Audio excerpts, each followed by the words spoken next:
How do you communicate science in a way that grabs attention, gets shared, and sticks in people's memories?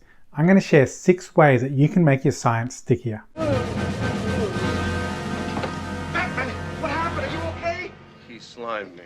Whether you're a scientist discussing your work, a science teacher, or just someone who cares about an issue like climate change, explaining science can be hard. It can feel like our message isn't getting out there, or all we get is pushback. But what do I mean by sticky? I mean grabbing people's attention with messages that stick in the memory. A useful framework for achieving stickiness comes from the book Made to Stick by Chip and Dan Heath. They look at different messages that have achieved stickiness: ad campaigns, folk stories, urban legends. All of these share some of the following 6 traits. They're simple. They're unexpected, taking people by surprise. They're concrete, not too abstract. They're credible. They evoke an emotional response. They're often told in the form of a story. And the Heath brothers practice what they preach. To make the 6 traits of stickiness easier to remember, stickier, they use the acronym SUCCES. I regularly apply these principles to science communication, mostly building awareness of climate change and more recently debunking misinformation about COVID-19. But the following techniques can help anyone trying to build public awareness or understanding by making their messages stickier.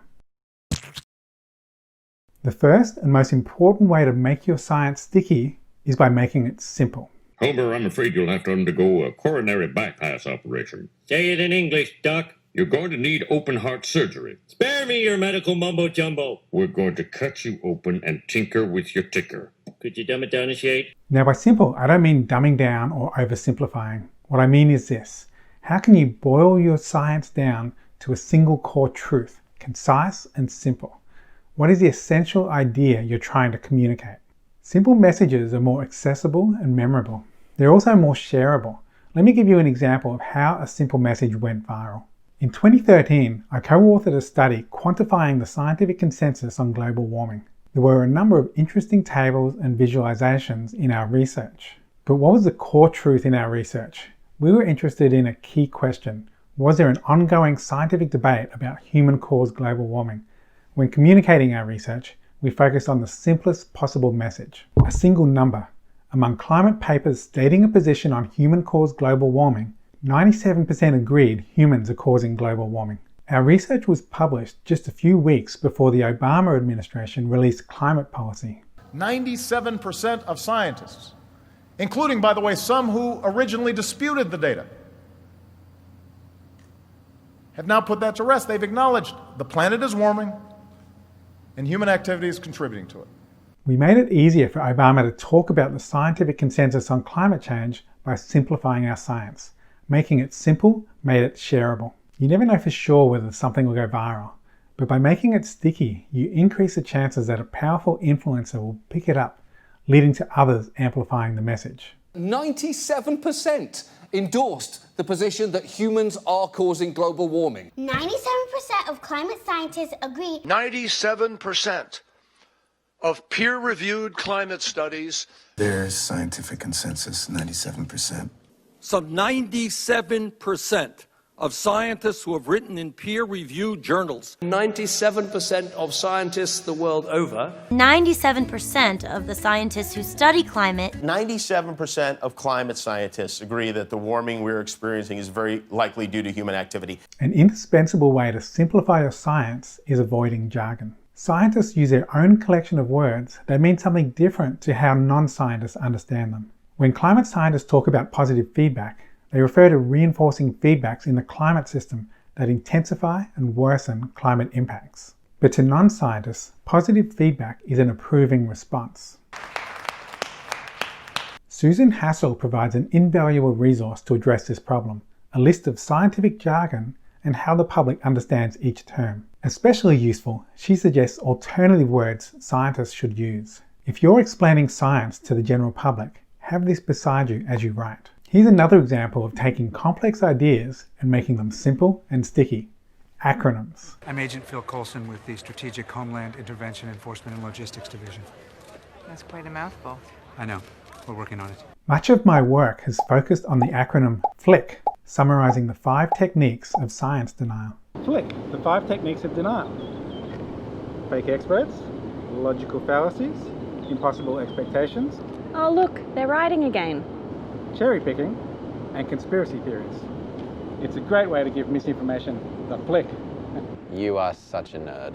The 5 techniques of science denial were first outlined by Mark Hoofnagel in his blog about science misinformation. Back in 2012, I was running a communication workshop for the Australian Youth Climate Coalition. I wanted to explain the 5 techniques of science denial in a simple, sticky way, so I started building an acronym. Fake experts, unrealistic expectations, cherry picking. I realized I was going in a dangerous direction, especially in a workshop for kids. Eventually, I reworked the denial techniques into FLICK. One of my favorite acronyms is SASSY. This was developed by the Yale Program on Climate Change Communications. This is the research team who, working with the Center for Climate Change Communication at George Mason University, developed Global Warming's 6 Americas. 6 unique audiences who respond to climate change in their own distinct way. When a person filled out dozens of survey questions, the scientists could use the survey data to group them into one of these 6 groups. They recently developed a way to accurately group people into the 6 Americas using just 4 survey questions. While they were doing this research, they called it the 6 Americas Super Short Survey. Yay!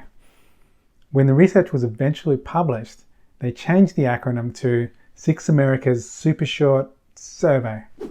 I confess I was disappointed to see the yay cut. Stephen, I like your hustle. That's why it was so hard to cut you. The yay was playful, memorable, and importantly, it was meaningful. It communicated the impressive achievement of boiling down dozens of survey questions to just 4. Opportunity missed. Big mistake. Big. Huge. And of course, this whole video is based on an acronym. The 6 traits of sticky messaging summarized with the acronym SUCCES. So onto the next letter of the acronym. Making your messages unexpected, taking people by surprise, is an effective way to make your science sticky. Are you sure that it's not there? I mean, it's got to be around there somewhere.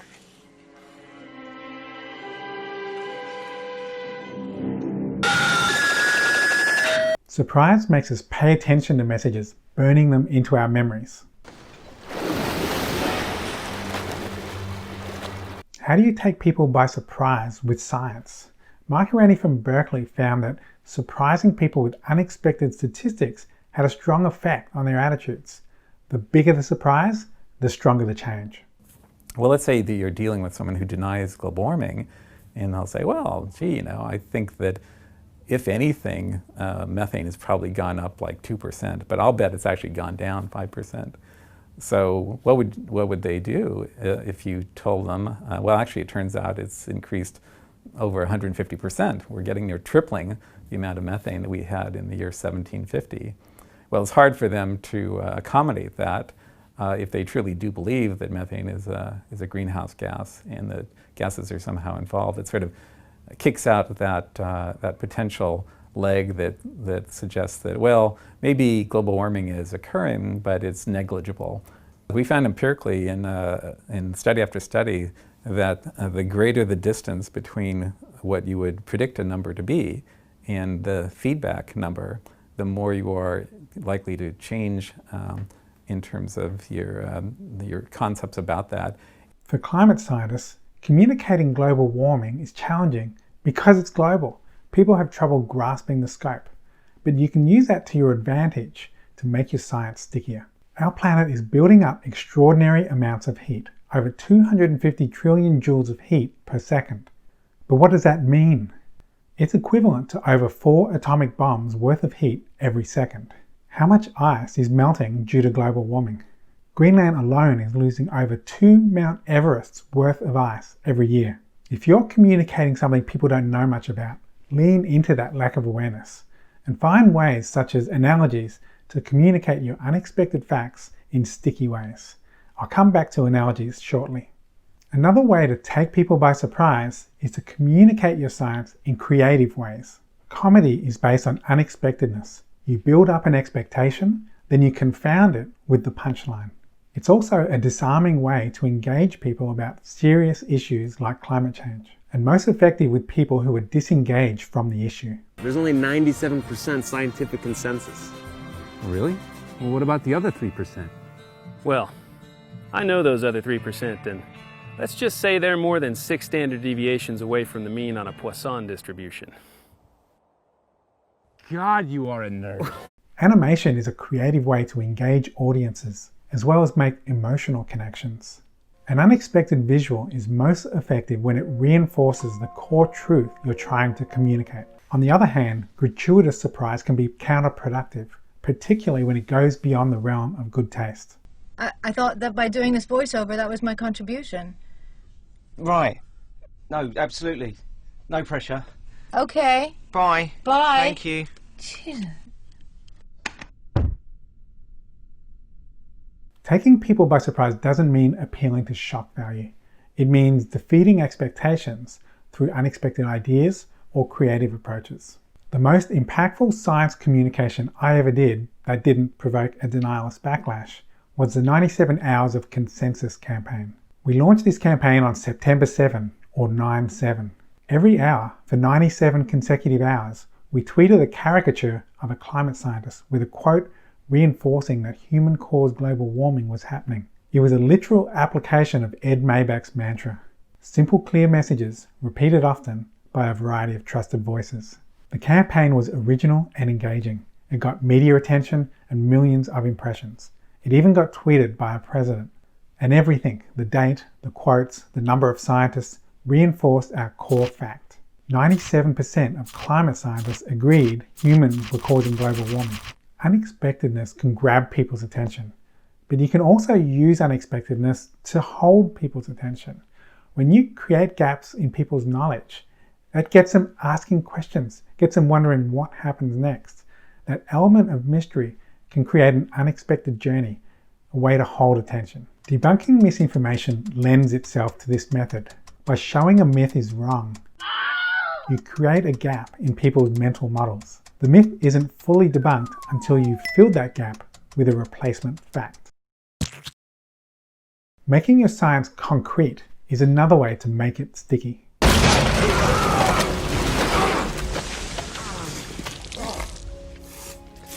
One difference between experts and non-experts is the ability to think abstractly.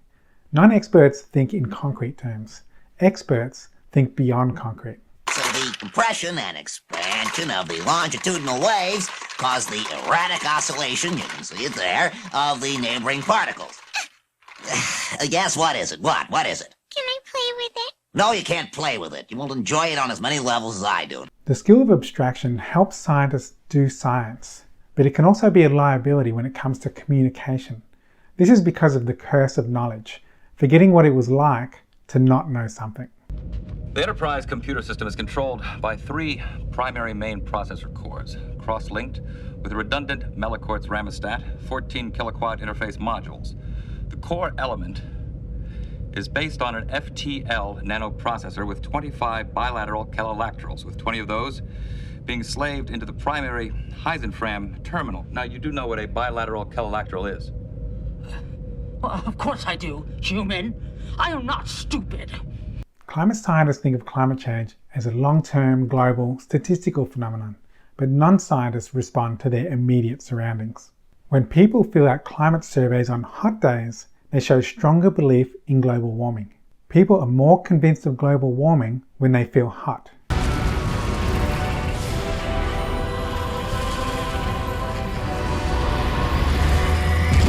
In fact, one study found that when participants filled out a survey with a dead plant in the room, they were more likely to believe in global warming than participants who didn't see a dead plant.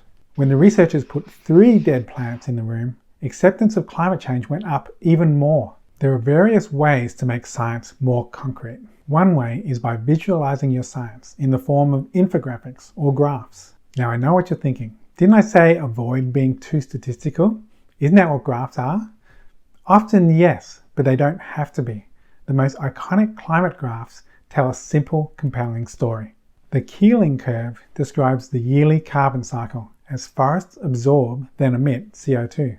As the curve continues, it tells the story of the disruption of the carbon cycle by the burning of fossil fuels. The hockey stick tells the story of the dramatic influence of human activity on climate compared to natural climate change. A study by Brendan Nyhan found that debunking with graphs were more effective than just text. When you describe scientific concepts with words, people predisposed to reject the conclusions latch onto ambiguities in the text to avoid the science. But when you visualize the science and minimize ambiguity, it's harder to avoid inconvenient conclusions. But to make graphs effective, you need to make them as simple as possible. In scientific papers, graphs are packed with as much detail as possible. But when you're using a graph to explain science to non-scientists, you want to boil it down to the core truth you're trying to communicate. What is the story you want to tell? Only include what helps tell that story. A useful tip is to add annotations guiding people to your main point. Sometimes I add some unexpected humor to make the graph even stickier. While I've been simplifying graphs for years, when I collaborated with a PR agency in 2013, the simplicity of their graphs surprised even me. When we published our 97% consensus paper, the New York agency SJI Associates generously offered to help us communicate our results pro bono. The result was an engaging animated website. When they visualized climate data, their graphs were so simple they didn't even include numbers in the axes. My first reaction was the thought, can you do that?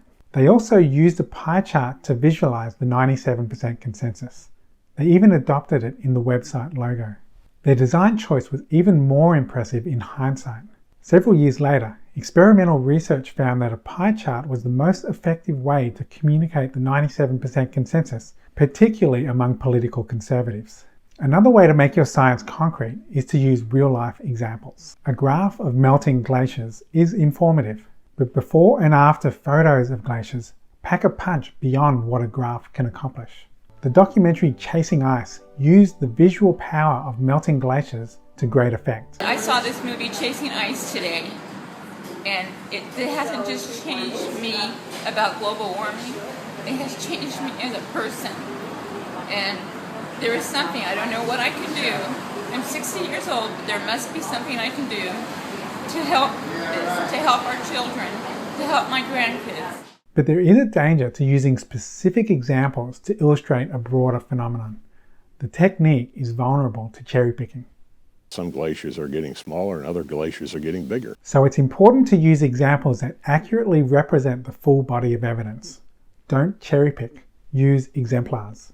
Analogies are another powerful way of making abstract concepts more concrete. My mom always said life was like a box of chocolates.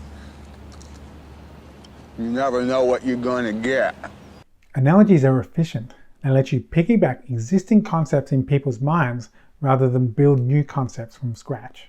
But I have to confess, I used to be an analogy skeptic. You could even say I was an analogy denier. I had my own preferred approach, equations. I thought equations were the purest form of science communication. No ambiguity, no oversimplification, clean and precise. But then a reader responded to one of my blog posts asking, why are you making this so difficult to understand? What are you trying to hide? That has to be the worst feedback a science communicator can get. It was the wake-up call that made me realize maybe equations weren't the best communication approach. So I rethought my position on analogies and started using them in my science communication. In the massive open online course I developed at the University of Queensland, I spoke to some of the world's leading scientists and science communicators. Analogies were used often. The ice shelf works a little bit like it's like if you have a cork in a bottle of champagne, you know, it's like stopping the champagne, you break the ice shelf and the champagne comes out. Basically a model is like if you would construct your world out of little Lego blocks, and it's basically the size of the Lego blocks. So you can buy a really expensive Lego Star Wars ship, my son has those. They're very big, expensive, takes the poor parents 2 days to build them. Climate scientists are almost like physicians of the planet. So if you went to the doctor and you said, well, I have some troubling symptoms, and the doctor did a scan of your body and found something wrong. Imagine if the doctor didn't tell you. If the doctor said, well, I don't want to tell this person that they have an incipient brain tumor because they wouldn't be very happy with me. They would probably accuse me of being in pay of the big pharmaceutical companies trying to make money off their illness, so I'm not going to tell them. Of course, that's ridiculous. A doctor has to tell somebody if there's something wrong. In 2013, I was asked to give a talk at an environmental conference in Sydney. Most of the speakers were environmentalists, telling stories about their campaigns and their protests, locking gates, chaining themselves to trees. It was rousing stuff, and there was a lot of hooting and cheering from the audience. I was asked to give a nerdy science talk at the start of the day, explaining the climate science that was the reason for their activism. There was no cheering during my explanations of the carbon cycle and the greenhouse effect. Here's me talking about how global warming is causing the planet to build up heat. To make it stickier, I used an analogy. If you look at the label on the left, it tells us how much heat is building up. And it talks about 10 to the 21 joules, 10 to the power 21, which is a 1 with 21 zeros. Now, physicists would call this a freaking large number. But I mean, it's hard to really conceptualize what does that mean. But another way of looking at it is, over the last few decades, our planet has been building up heat at a rate of about 4 Hiroshima bombs worth of heat every second. The day after the conference, this article appeared in The Australian, a national newspaper. Not just any national newspaper, it was a Murdoch newspaper with a record of publishing climate denial. Out of all the rousing activist stories, the journalists focus on this one slide from the nerd talk at the start of the day. The article was picked up by other newspapers all over the world. And it wasn't even new science I was presenting, it was just sticky. The analogy ticks a lot of sticky boxes. It's simple, a single-digit number. It's unexpected. Whenever I mention this statistic, people are always surprised at how much heat is building up in our climate system. It's concrete, taking an abstract concept like planetary energy imbalance and making it visceral. And it's emotional. The image of the atomic bomb does carry emotional baggage. In fact, some scientists don't like the emotional aspect, thought it carried too much emotional baggage. This controversy persists to this day. Just recently, some scientists criticized the use of this analogy. Being aware of this controversy, a few years ago at the American Geophysical Union Fall Meeting, the biggest gathering of Earth scientists in the world, I proposed a new analogy to communicate the planetary energy imbalance. Kitten sneezes. I guesstimated how many calories a kitten burns when it sneezes, converted it into joules, then divided that into the 250 trillion joules building up in our climate system every second. I thought, finally, here was the perfect sticky analogy. It was simple. It used unexpected humor. It was concrete. It used specific numbers to earn internal credibility, and it pushed the right emotional buttons. It was guaranteed to offend no one, right? Wrong. One critic claimed kitten sneezes were even worse than atomic bombs as a metaphor for heat buildup. The reasoning went as follows. If you take the total number of kitten sneezes and divide it by the total number of kittens in the world, it turns out each kitten would sneeze over 100 million times per second. That would instantly vaporize every kitten in the world. What kind of monster would suggest such a thing? While the blog post was tongue-in-cheek, it does drive home the point. Every analogy is imperfect. By definition, analogies simplify reality. They all break down at some point. What we have to decide is what's the core truth we wish to communicate, and does the analogy effectively and accurately achieve that? Usually analogies are used to explain natural phenomenon, but they can also be applied to logic and arguments. A powerful way to explain the bad logic in misinformation is through parallel arguments. These involve transplanting the fallacy into an absurd situation to make the bad logic more obvious. Here's a glass of ice water. Hey, that ice isn't making the water overflow because it's already in the water. But imagine there's a whole bunch of other ice that's not in the water. It's on the land. You know, the part where the water isn't. And then when temperatures rise and the land ice melts enough to fall in, oh, it's everywhere! It's everywhere! Parallel arguments are powerful because they're concrete. By using analogous situations, we make abstract logic more accessible. I've also used parallel arguments in cartoon form. This makes the analogy technique even stickier. It's concrete, it's unexpected, and it's simple. I've used eye tracking experiments to test this approach. My colleagues and I found this neutralized misinformation because it attracted more attention than a non-humorous approach. It worked because it was sticky. I'll come back to this research soon. In fact, my most viral tweet was a cartoon parallel argument, debunking the argument that the coronavirus curve was flattening, so we should reopen the economy. Likening this argument to taking off a parachute mid-fall illustrated how ridiculous the logic was, that one tweet got over 1 million impressions and has been translated into multiple languages. Credibility is the fourth way to make your messages sticky. Is that a hair gel? Yeah. There are two types, internal and external credibility. For science communicators, citing reliable scientific research is an important source of external credibility. And there's no more reliable source of information than peer-reviewed studies published in scientific journals. Being able to link directly to the source, the actual scientific studies, is a great resource for your readers, as well as a boost to your article's credibility. It's the next best thing to having the actual expert handy. So I think that my insights into Mr. McLuhan, well, have a great deal of validity. Oh, do you? Yeah. Well, that's funny because I happen to have Mr. McLuhan right here. So yeah, just let me come over here a second. Oh, Tell him. I heard what you were saying. You know nothing of my work. You mean my whole fallacy is wrong. How you ever got to teach a course in anything is totally amazing.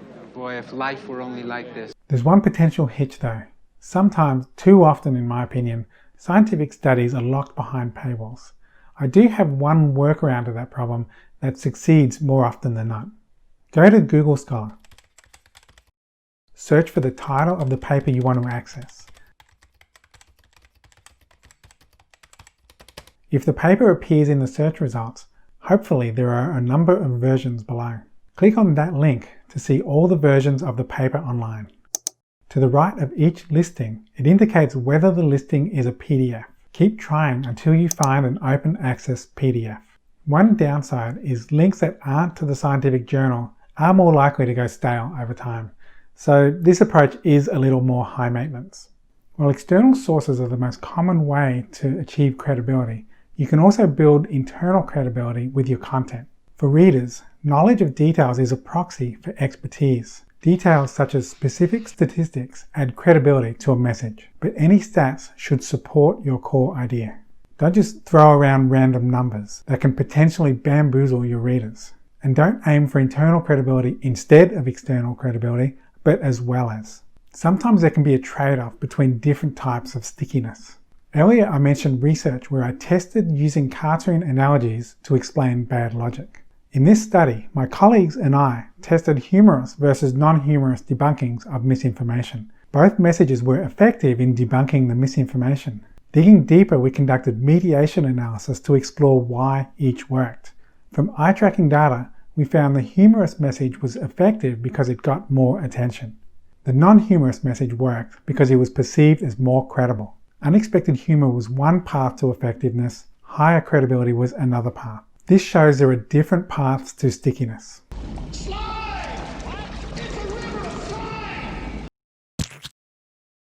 Messages that evoke an emotional response are especially sticky. It's really bad. Think about something else. Puppies and kittens.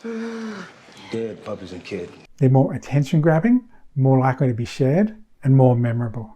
But this is hard for scientists. A career of science trains the emotion out of us. Don't tell me you've got a feeling. Don't be insulting, Doctor.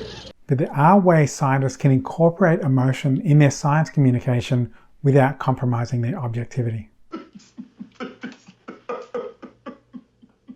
Incorporating emotion in our science communication isn't about pushing emotional buttons. It's about inspiring people to care or to act. One way scientists can emotionally connect with audiences is to allow people to see our human side and how our science affects us personally. One of the things that I try to practice is being vulnerable in public, because when you show that you're vulnerable, when you show that you're struggling with the information in front of you, it demonstrates that scientists deeply care. We care a lot about the way that the information that we're generating is used and the communities that are on the front lines of the kinds of impacts that climate change comes with. So if it means that I have to come forward as a real person, like, so be it. I'm a real person. One emotion that inspires action is righteous anger. This sentiment is one of the driving forces behind one of the most powerful climate movements today. This is all wrong. I shouldn't be up here. I should be back in school on the other side of the ocean. Yet you all come to us young people for hope. How dare you? You have stolen my dreams and my childhood with your empty words. Another public engagement campaign that harnessed the power of righteous anger was the Truth Campaign. One of the secrets of their success was they had a message that resonated with people, particularly teens. The message was that we were being lied to by the tobacco industry, whose products were killing thousands. The Truth Campaign was a huge success, significantly reducing smoking amongst teenagers. In this hospital, there are 190 beds, but there are over 8.5 million people in the U.S. sick with diseases caused by the tobacco industry's products. We're gonna need more beds. When you communicate your science in the form of a story, that makes them much stickier.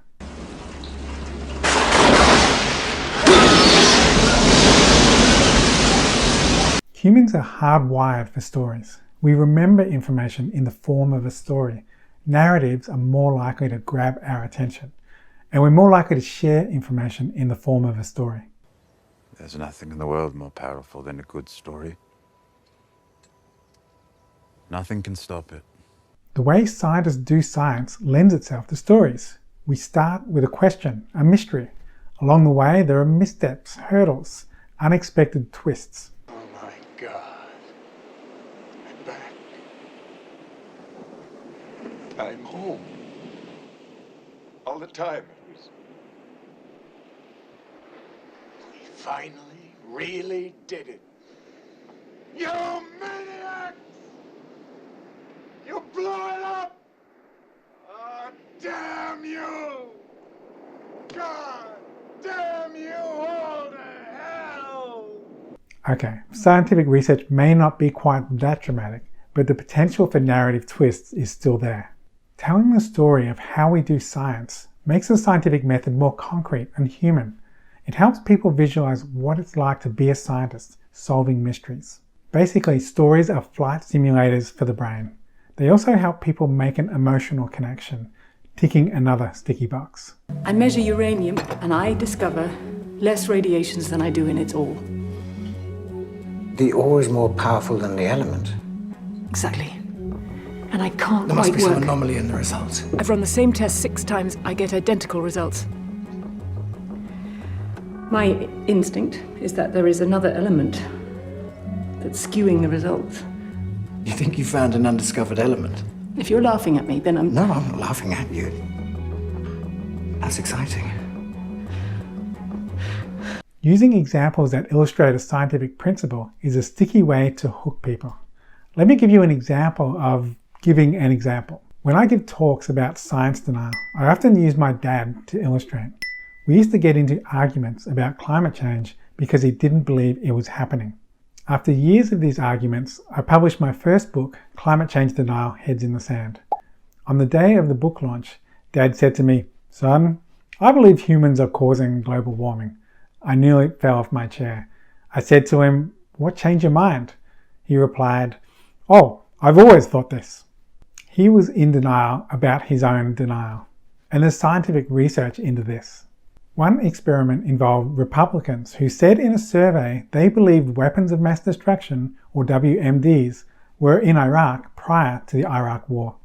After the survey, they were shown conclusive evidence that there were no WMDs in Iraq. Only 1 person out of 50 changed their mind.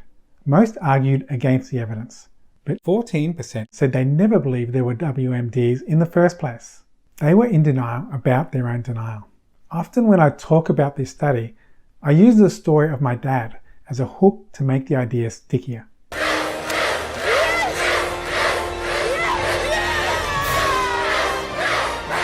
So those are the 6 techniques you can use to make your science sticky. Try to tick as many of the sticky boxes as possible. You don't need all 6 traits, but ideas are like Velcro. The more hooks your idea has, the more likely it is to stick. Your science will attract more attention, get shared more, and be remembered longer. It doesn't guarantee that you'll go viral, but it increases your odds. One last thing. Examples of sticky climate communication like the hockey stick or the 97% consensus have been the most attacked by climate deniers. That's what happens when you communicate science that matters. But as Katie Orenstein says, when you say words of consequence, there will be consequences. But the alternative is to be inconsequential.